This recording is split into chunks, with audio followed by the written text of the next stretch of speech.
O poder do pensamento positivo, capítulo 11. Como empregar a fé na cura.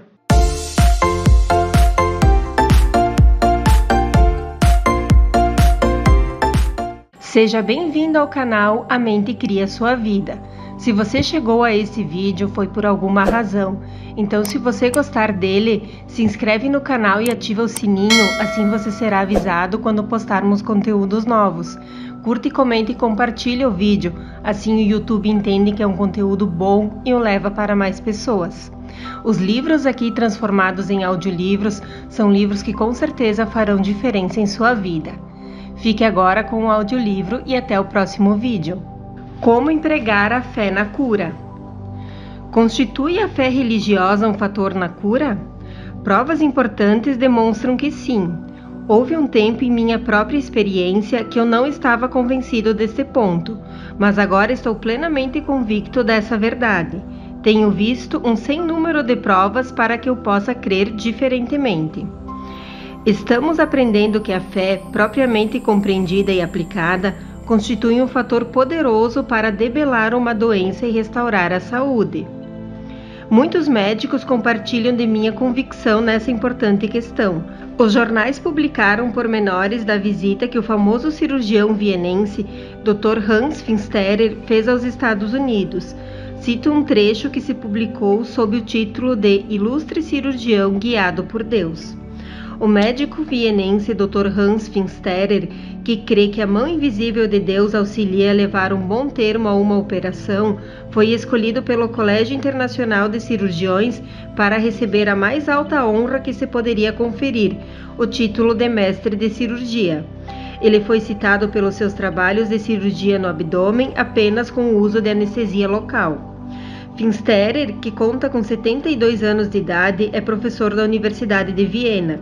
Executou mais de 20.000 operações importantes, entre as quais 8.000 reseções gástricas, remoção de uma parte do estômago ou de todo ele, usando apenas anestesia local.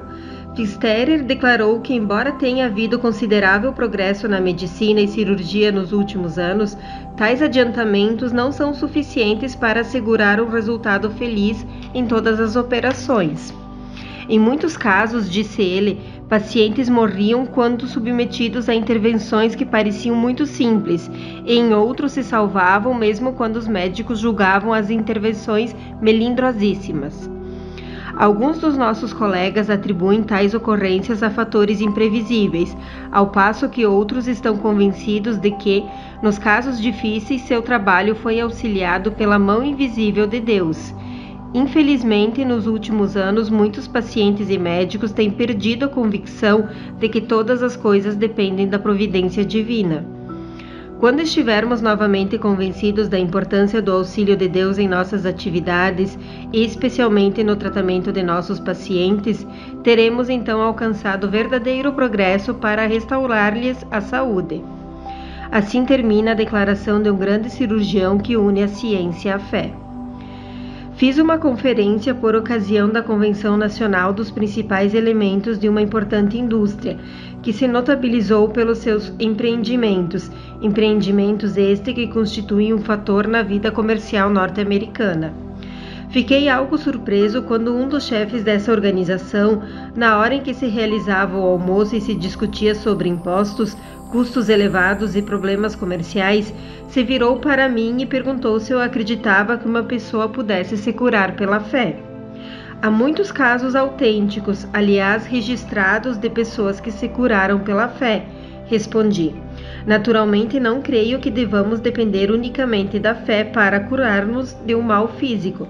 Creio na combinação de Deus e do médico. Esse ponto de vista atende à ciência médica e à ciência da fé. Ambas constituem elemento do processo de cura. Vou contar-lhe minha história, continuou o meu interlocutor. Anos atrás tive uma doença que os médicos diagnosticaram como sendo um osteoma do maxilar, isto é, um tumor constituído de um tecido ósseo no maxilar. Disseram-me que era praticamente incurável. O senhor poderá avaliar o tormento por que passei. Sentia-me desesperado. Conquanto frequentasse regularmente a igreja, não era um homem religioso na verdadeira acepção da palavra. Quase nunca lia a Bíblia, mas um dia estava deitado e ocorreu-me a ideia de lê-la. Pedi à minha mulher que me trouxesse uma. Ela ficou admirada, pois nunca lhe fizeram um pedido dessa natureza. Comecei a lê-la e encontrei consolo e conforto. Senti-me também um pouco mais esperançado.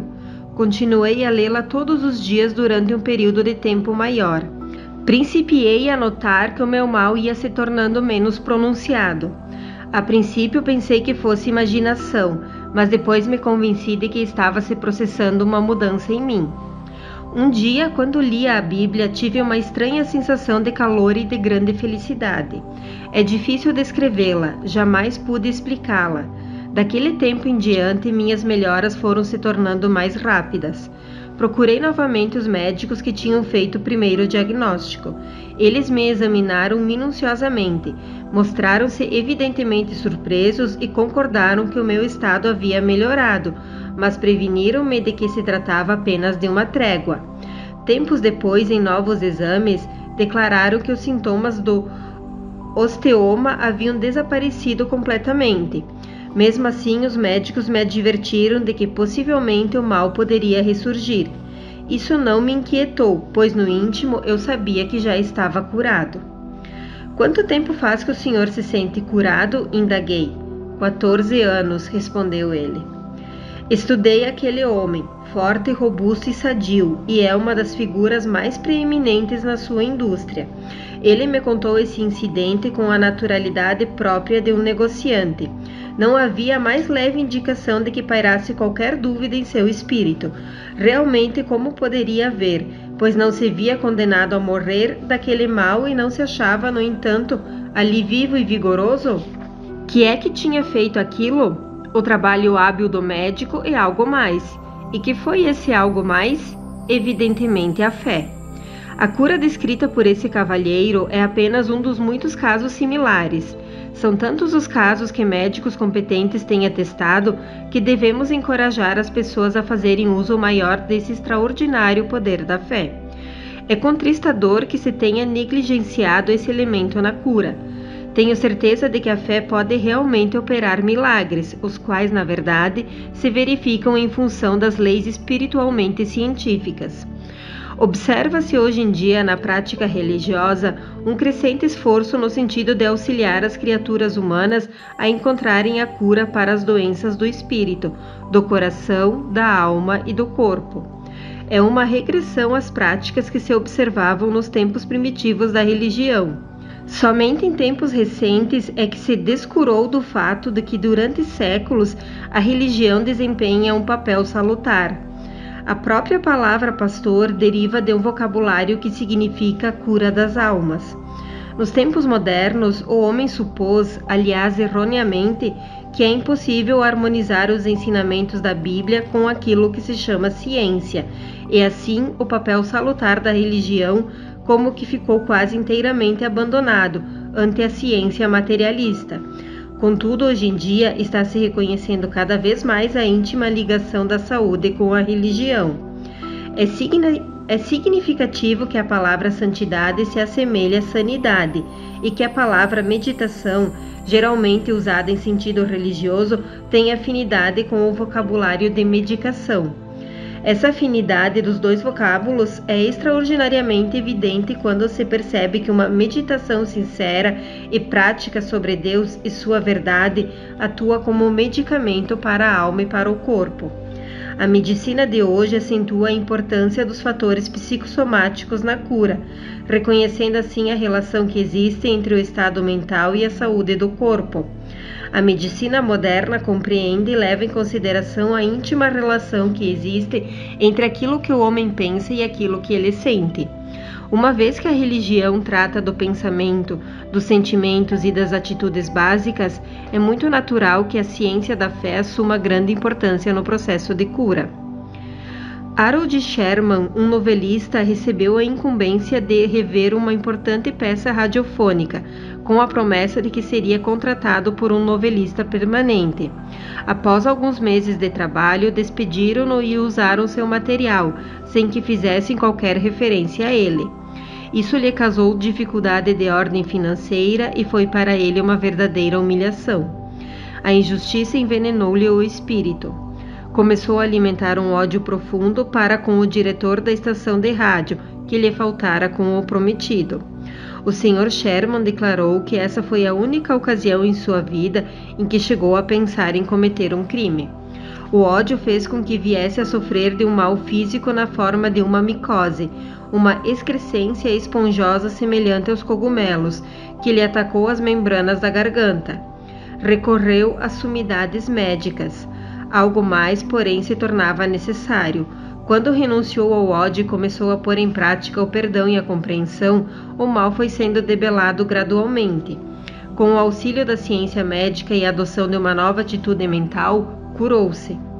Um meio sensível e eficiente para se conseguir saúde e felicidade é utilizar a perícia e os métodos da ciência médica o mais possível e, ao mesmo tempo, observar a sabedoria, a experiência e a técnica da ciência espiritual. Há provas extraordinárias em apoio da crença de que Deus atua através do profissional da ciência, o médico, e do profissional da fé, o pastor. Muitos são os médicos que endossam esse ponto de vista. Num almoço do Rotary Club, achava-me sentado a uma mesa juntamente com 9 homens. Um deles, um médico que havia sido dispensado recentemente do serviço militar e que voltava novamente a exercer a sua clínica civil. Ao começar a minha clínica civil, depois que deixei o exército, declarou ele, observei uma transformação nos males de meus clientes. Descobri que grande porcentagem deles não necessita de remédios, mas sim de uma feição melhor no modo de pensar. Não estão tão doentes de corpo quanto estão de espírito e emoções. Vivem às voltas com o medo, sensações de inferioridade, culpas e ressentimentos. Vi que no tratamento precisava ser psiquiatra e clínico ao mesmo tempo. Mesmo assim, tal terapêutica não era ainda bastante para a cura. Percebi que em muitos casos o mal básico dos pacientes jazia no espírito. O fato é que acabei fazendo-lhe citações de trechos da Bíblia, e isso frequentemente. Adotei depois o hábito de receitar-lhes livros religiosos, especialmente os livros que ensinam como se deve viver. Dirigindo-se para mim, disse: já é tempo de os senhores, que são pastores, começarem a compreender que, na cura de muitas pessoas, vocês também têm uma função a desempenhar. É claro que não irão sobrepor-se aos trabalhos do médico, assim como nós não iremos intervir em suas funções. Mas o fato é de que nós médicos precisamos da cooperação dos pastores para auxiliar as pessoas a encontrarem saúde e bem-estar. Recebi uma carta de um médico de Nova York que dizia: 70% das pessoas nessa cidade se acham doentes devido a estarem com o espírito e a alma desajustados. É difícil compreender que a alma moderna esteja doente a tal ponto de castigar os órgãos físicos. Suponho que, com o tempo, os pastores, sacerdotes e rabinos compreenderão tal relação. Esse médico foi muito amável ao me dizer que costumava receitar leituras de meus livros e outras obras semelhantes a seus pacientes, tendo acrescentado que os resultados obtidos têm sido notáveis. A gerente de uma livraria no estado do Alabama enviou-me a fórmula de uma receita dada por um médico dessa cidade para ser aviada na livraria e não em uma farmácia. Esse médico costuma receitar livros específicos para determinados males.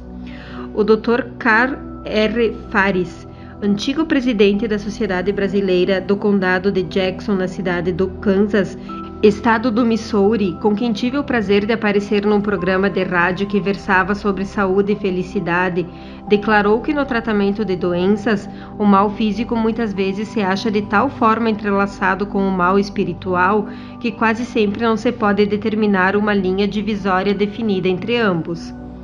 Uns anos atrás, o meu amigo Dr. Clarence W. Lieby falou-me acerca de efeitos nos problemas do espírito sobre a saúde. Através de sua orientação, comecei a ver que o medo, a culpa, o ódio e o ressentimento, os problemas dos quais eu estava tratando, achavam-se profundamente ligados aos problemas de saúde e de bem-estar físico. O Dr. Lieby crê tão profundamente nessa terapêutica que inaugurou com o Dr. Smiley Blanton a clínica religiosa psiquiátrica, que durante anos tem atendido a centenas de pacientes em Nova York. O finado Dr. William Siaman Brandige e eu trabalhamos juntos na questão das relações da religião e cirurgia. Pudemos trazer saúde e uma nova vida a um grande número de pessoas. 2 de meus amigos médicos em Nova York, Dr. Z. Taylor Berkowitz e o Dr. Howard Westcott, têm tido um inestimável auxílio com os meus trabalhos pastorais, através de seus conhecimentos científicos e profunda compreensão dos males do corpo, do espírito e da alma com relação à fé. Descobrimos que a causa psicossomática da pressão alta advém de certa forma de sutis temores reprimidos, temores por coisas que poderiam talvez acontecer e não por coisas existentes no momento, disse a doutora Rebecca Beard. São em grande parte temores por coisas futuras. Nesse sentido, não deixa de ser imaginário, pois talvez jamais venham a se concretizar. No caso do diabetes, descobrimos que é a mágoa ou desapontamento que consome mais energia que qualquer outra emoção, esgotando assim a insulina produzida pelo pâncreas. Encontramos aqui as emoções às voltas com o passado, fazendo-o reviver e apegando-se a ele. O mundo médico pode dar alívio a tais males. Pode dar algo que possa diminuir a pressão quando é alta ou fazê-la subir quando é baixa, porém não permanentemente. Pode dar insulina que queimará mais açúcar para a produção de energia, dando assim alívio ao diabético. São auxílios definidos, mas não proporcionam uma cura completa.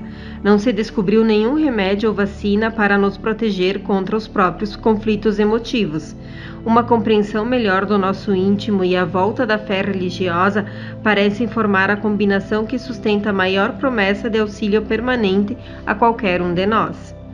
A resposta está nos ensinamentos salutares de Jesus, conclui a doutora Beard. Uma eficiente médica me escreveu a respeito de seus próprios trabalhos, nos quais combina a terapêutica do remédio com a fé.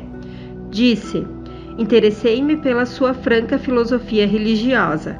Vinha trabalhando arduamente, estava me tornando nervosa, vibrátil e às vezes me via possuída de antigos temores e de uma sensação de culpa. Realmente precisava me livrar da tensão mórbida em que estava vivendo. Certa manhã, quando me achava deprimida, peguei seu livro e comecei a ler. Era a respeito do que eu necessitava. Ali estava Deus, o grande médico, com a fé como um antibiótico para matar os germes do temor e eliminar a sensação de culpa. Comecei a pôr em prática os bons princípios cristãos expostos em seu livro. Aos poucos fui me libertando da tensão nervosa. Comecei a me sentir melhor. Já podia dormir tranquilamente. Deixei de tomar vitaminas e pílulas estimulantes. Depois, acrescentou ela, e é justamente isso que desejo salientar, achei que devia partilhar essa nova experiência com os meus pacientes, com as pessoas vítimas de neuroses que me procuravam. Fiquei surpreendida de ver como muitas já haviam lido seu livro e outros. Afigurava-se-me que os pacientes e eu pisávamos no mesmo terreno. Foi uma benéfica experiência. Tornou-se a coisa mais fácil e mais natural o dissertar sobre a fé em Deus.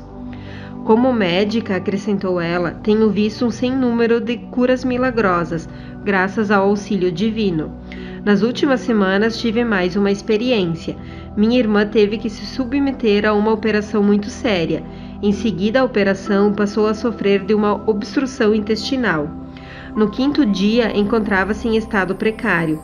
Quando deixei o hospital ao meio-dia, tinha a impressão de que ela não se levantaria mais, e se não se resolvesse logo aquela situação, iria morrer. Eu estava bastante preocupada, guiava o carro muito devagar, e durante 20 minutos orei para que se aliviasse a obstrução. Tudo o que se podia fazer em matéria de medicina estava sendo feito. Fazia uns 10 minutos que eu tinha chegado em casa quando a enfermeira me telefonou, avisando que havia cessado a obstrução e que minha irmã estava agora passando melhor. De fato, ela veio a se restabelecer completamente. Não haveria eu de pensar que tinha sido a intervenção de Deus que lhe salvara a vida? Era o que dizia a carta dessa brilhante doutora. À luz desse ponto de vista, baseado numa atitude científica de estrito bom senso, podemos abordar o fenômeno da cura através da fé e da crença. Se eu não acreditasse sinceramente que a fé era um apreciável fator na cura, certamente não desenvolveria o ponto de vista contido nesse capítulo. Recebi durante um período de tempo de muitos leitores e ouvintes de rádio, bem como de meus próprios paroquianos, notícias de casos de cura, nos quais o elemento da fé se achava presente. Investiguei meticulosamente muitos deles para satisfazer meu próprio espírito, quando ao que havia de verdade nas informações recebidas, queria ter certeza.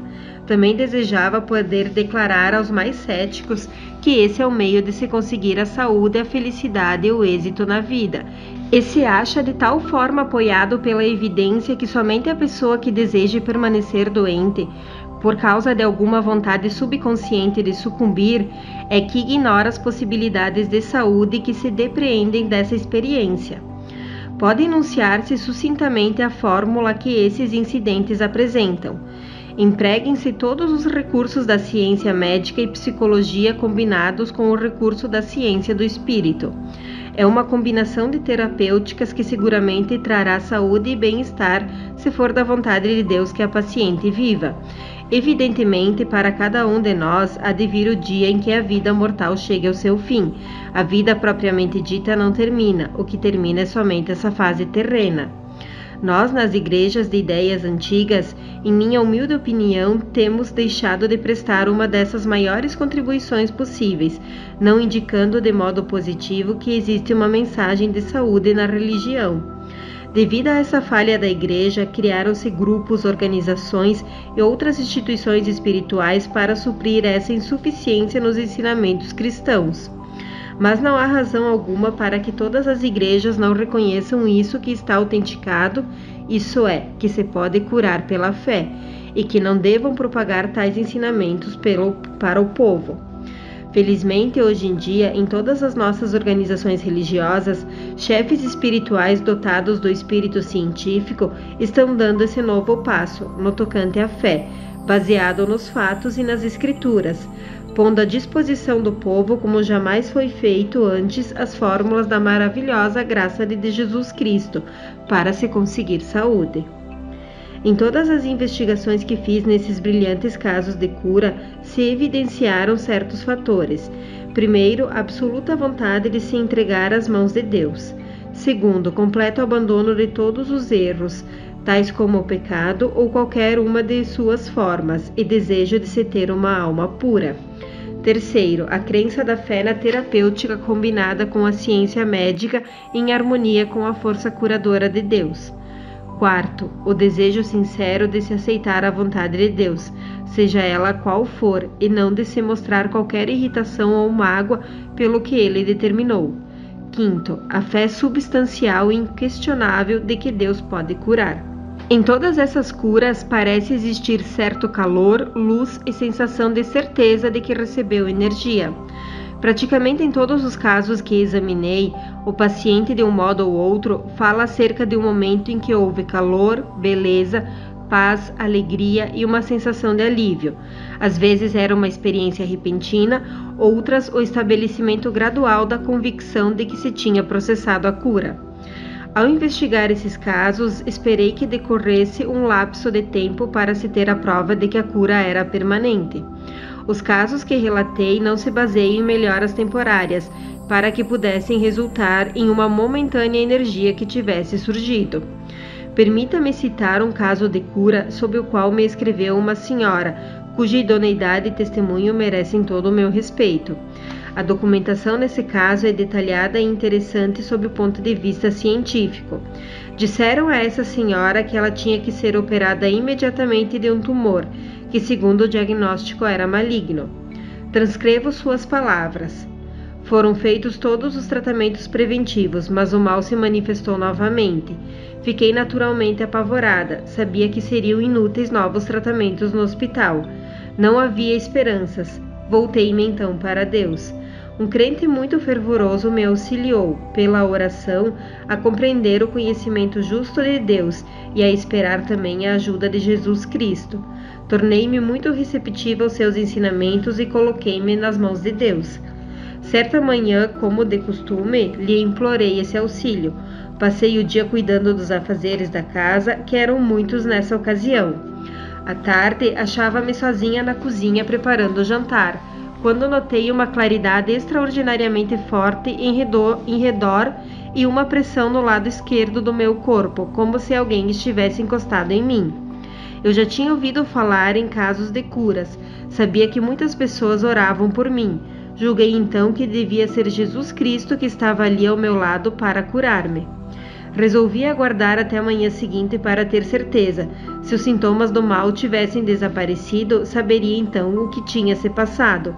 Pela manhã, me senti tão melhor e tão despreocupada de espírito que não tive dúvidas e contei então aos meus amigos que tinha se realizado a cura. A lembrança dessa cura e da presença de Jesus se acham hoje tão frescas em minha memória como naquela ocasião. Faz 15 anos, minha saúde melhorou e me sinto hoje perfeitamente bem. Nos casos cardíacos, a terapêutica da fé, uma fé serena em Jesus Cristo, indubitavelmente estimula a cura. As pessoas que sofrem um ataque cardíaco e que imediatamente põem em prática com todo fervor a sua fé na graça de Jesus, observando ao mesmo tempo as prescrições médicas, relatam casos de curas extraordinários. Talvez ainda adquiram um grau de saúde mais elevado que anteriormente, por terem conhecido suas limitações e percebendo os excessos que tinham praticado. Tratem agora de conservar suas energias. Mais do que isso, aprenderam uma das maiores técnicas do bem-estar humano, a de se entregar inteiramente ao poder recuperador de Deus.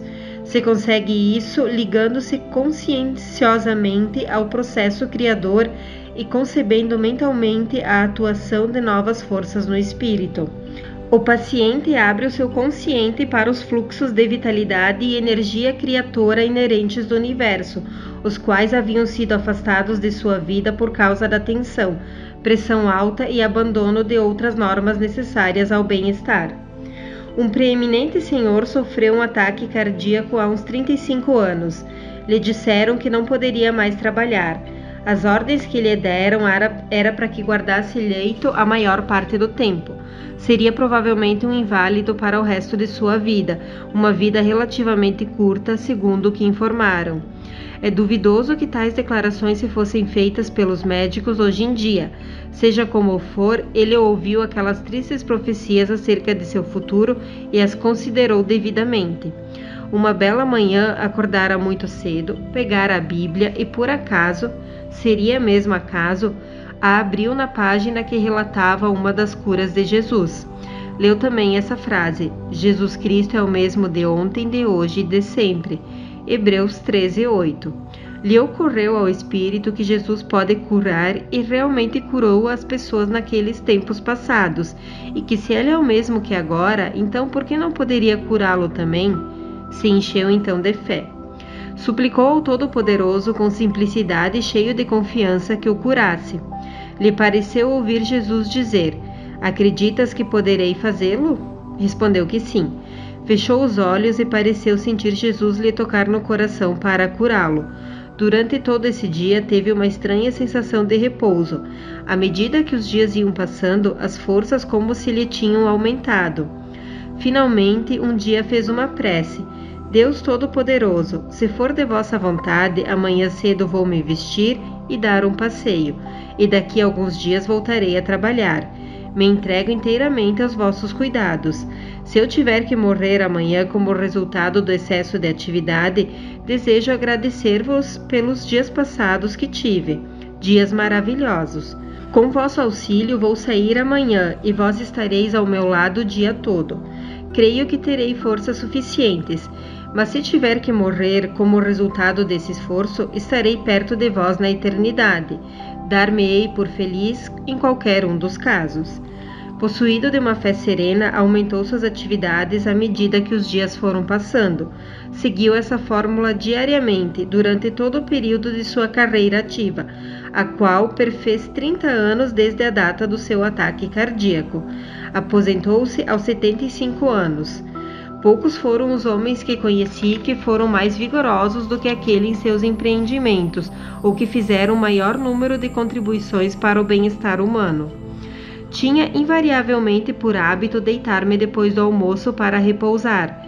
Evitava toda e qualquer excitação. Dormia cedo e se levantava também cedo, observando sempre as regras rigorosas e verdadeira disciplina em seu ponto de vista. Não havia em todas as suas atividades lugar para preocupações, ressentimentos e tensões nervosas. Trabalhava muito, mas sem afobamento. Os médicos tinham razão. Tivesse ele continuado com os hábitos debilitantes em seus primeiros tempos, provavelmente há muito tempo teria morrido ou então teria ficado inválido. O conselho dos médicos o levou ao ponto em que sua obra benéfica de Jesus poderia se tornar realidade. Sem o ataque cardíaco, ele não teria o estado mental ou espiritual preparado para sua cura. Outro amigo, um preeminente negociante, sofrera também um outro ataque cardíaco. Ficou muitas semanas de cama, mas logo voltou a exercer suas importantes responsabilidades. Faz agora tudo o que fazia anteriormente, porém com uma atenção muito menor. Parece possuir nova energia, uma energia como então jamais gozara. Restabelecera abordando o problema de sua saúde de uma maneira definida e espiritualmente científica. Teve médicos competentes e lhe seguiu as instruções explicitamente, o que constitui importante fator em tais situações. Além do programa de tratamento médico, elaborou uma fórmula de cura pelo espírito. A descreveu como se segue na carta que me enviou do hospital. Um íntimo amigo que tem apenas 25 anos de idade foi trazido para este hospital. Teve um ataque semelhante ao meu dentro de 24 horas. Depois conhecidos tiveram o mesmo destino em quartos próximos ao meu. Quanto a mim, creio que tenho uma tarefa a cumprir ainda. Voltarei, pois, a me dedicar à minha tarefa, na expectativa de que irei viver mais tempo e melhor do que teria sido possível sem essa experiência. Os médicos foram maravilhosos, as enfermeiras incansáveis e o hospital um estabelecimento ideal. Passou depois a delinear a técnica da convalescência espiritual que empregou. A fórmula consiste de 3 partes. 1. Durante as primeiras fases, quando se exigia absoluto repouso, observava a diversidade do salmista. Fica tranquilo e não ignores que eu sou teu Deus. Salmo 46:10.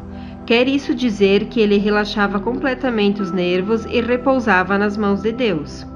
2. À medida que os dias iam se tornando mais brilhantes, afirmava sempre: serve ao Todo-Poderoso, permanece de bom ânimo que ele fortalecerá o seu coração. Salmos 27:14. O paciente colocou o coração sob os cuidados de Deus e Deus colocou sua mão sobre ele e lhe deu nova vida. 3. Finalmente, com a volta das energias veio uma nova confiança que exprimiu nessa afirmação: poderei fazer tudo com a ajuda de Cristo, Ele me dará forças. Filipenses 4:13. Com isso, ele afirmou positivamente que lhe estavam sendo conferidas forças e, ao afirmá-lo, recebeu-as realmente. Esse negociante encontrou a cura nessa fórmula de 3 pontos. As eficazes prescrições de seus médicos lhe conservaram e estimularam as suas forças físicas. A aplicação igualmente sábia da fé completou o seu restabelecimento e lhe estimulou as forças espirituais. As 2 terapêuticas combinadas atuam sobre as forças renovadoras da vida, as do corpo humano e as do espírito. Aquelas respondem ao tratamento médico e estas ao tratamento da fé, presidindo Deus ambas as áreas. Ele fez o corpo e o espírito e estabeleceu os processos de saúde e bem-estar que governam ambas. Nele vivemos e nos movimentamos e temos a nossa razão de ser. Atos 17:28. Na prevenção da doença e na cura do espírito e do corpo, não deixe de recorrer a um dos maiores recursos à sua disposição, a fé que cura. À luz dos princípios expostos nesse capítulo, você poderá fazer de natureza construtiva quando você ou uma outra pessoa amada estiverem doentes. Eis aqui 8 sugestões práticas. 1. Siga o conselho de um ilustre diretor de uma escola de medicina que disse: quando se está doente, se deve chamar também um pastor e não apenas um médico. Em outras palavras, creio que as forças espirituais, assim como a técnica da medicina, são de grande importância na cura. 2. Ore por seu médico. Compreenda que Deus usa o homem como agente para auxiliar em seu processo curador. Como bem disse um médico, nós tratamos do paciente e Deus o cura. Faça, pois, sua prece para que o médico possa ser um canal livre para a graça de Deus. 3. Aconteça o que acontecer, não se alarme e não se deixe dominar pelo temor, pois se assim proceder, expedirá pensamentos negativos, portanto pensamentos destruidores, em direção da pessoa bem-amada, quando ela requer pensamentos positivos e salutares que a auxiliem. 4. Lembre-se que tudo o que Deus faz é lei. Lembre-se também que as nossas pequenas leis materialistas são apenas relações fragmentárias das grandes forças que fluem através do universo. As leis espirituais governam também as doenças. Deus arranjou 2 remédios para todas as enfermidades. Uma cura por meio das leis naturais aplicadas pela ciência e o outro por meio das leis espirituais aplicadas pelo auxílio da fé. 5. Entregue completamente o seu bem-amado às mãos de Deus. Com a sua fé poderá colocá-lo ao alcance do poder divino. Nele está a cura, mas a fim de que ela seja eficaz, o paciente deverá ficar completamente entregue à operação da vontade de Deus. Isso é difícil de se compreender e também de fazer, mas é um fato em que se entram extraordinariamente em ação as forças que curarão a pessoa amada, se o desejo for para que ele viva tão grande quanto o desejo de confiá-la a Deus. 6. É também importante que se prevaleça a harmonia na família, isso é, uma harmonia espiritual. Lembre-se do que diziam as Escrituras, Mateus 18:19. Se 2 entre vós concordarem na terra que o que desejam é tudo o que eles pedirão, isso lhes será dado por meu Pai que está no céu. Ao que parece, a desarmonia e a doença têm relação uma com a outra. 7. Forme no espírito a ideia de que a pessoa amada está bem. A conceba como estando com perfeita saúde. A imagine radiante com o amor e a graça de Deus. O espírito consciente poderá sugerir doença, até mesmo a morte, mas 9/10 de seu espírito se acham no subconsciente. Deixe a ideia referente à saúde mergulhar no subconsciente, que essa poderosa parte de seu espírito surgirá radiante de energia. Geralmente obtemos o que cremos está no subconsciente. Salvo a sua fé dominar o subconsciente, jamais obterá coisas boas, pois o subconsciente apenas devolve o que você realmente pensou. Se o pensamento for negativo, os resultados também o serão. Se for positivo, você obterá resultados positivos e salutares. 8. Seja perfeitamente natural. Peça a Deus que cure o seu bem-amado. É o que você deseja com todo o fervor, portanto faça a sua súplica. Depois, em sua prece, agradeça a Deus a sua bondade. Essa fé afirmativa auxiliará a libertar uma profunda força espiritual, bem como uma doce alegria, oriundas do inefável carinho de Deus. Essa alegria o sustentará. Lembre-se de que a própria alegria possui o poder de curar.